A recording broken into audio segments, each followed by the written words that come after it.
आज आपल्या सर्वांकरता आनंद सोहळा आहे।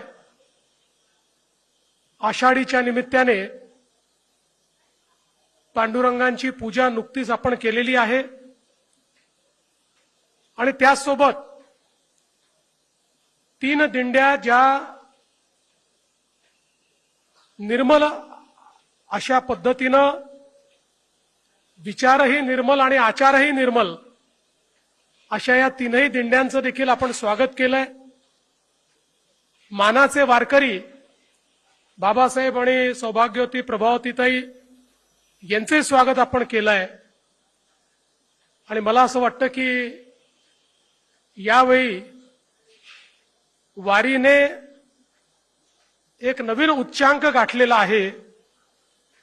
मगाशी गैनीनाथ महाराज 12 ते 15 किलोमीटर म्हणाले, पण काल मी ज्यावेळेस माहिती घेतली त्यावेळेस 25 किलोमीटर पेक्षा जास्त यावेळी भक्तांची रांग ही त्या ठिकाणी तयार झाली।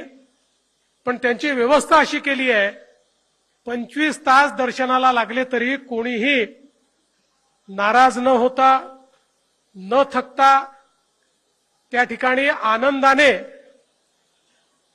विठ्ठल नामाचा गजर करत हे दर्शन घेतायत आणि जगाच्या पाठीवर अतिशय अनोखा अशा प्रकारचा सोहळा आहे की ज्या ठिकाणी कुठल्याही निमंत्रणाची आवश्यकता नाही।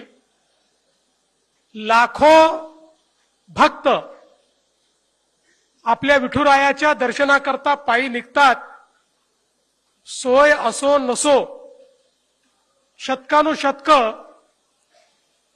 ते हा प्रवास करतात आणि त्यातल्या 90% लोकांना मुखदर्शन देखील मिळत नाही।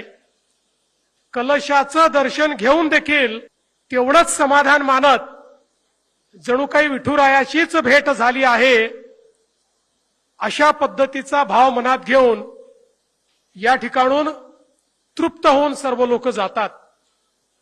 आणि म्हणूनच मला असं वाटतं की या अनोख्या सोहळ्यामध्ये सहभागी होण्याची संधी मिळणं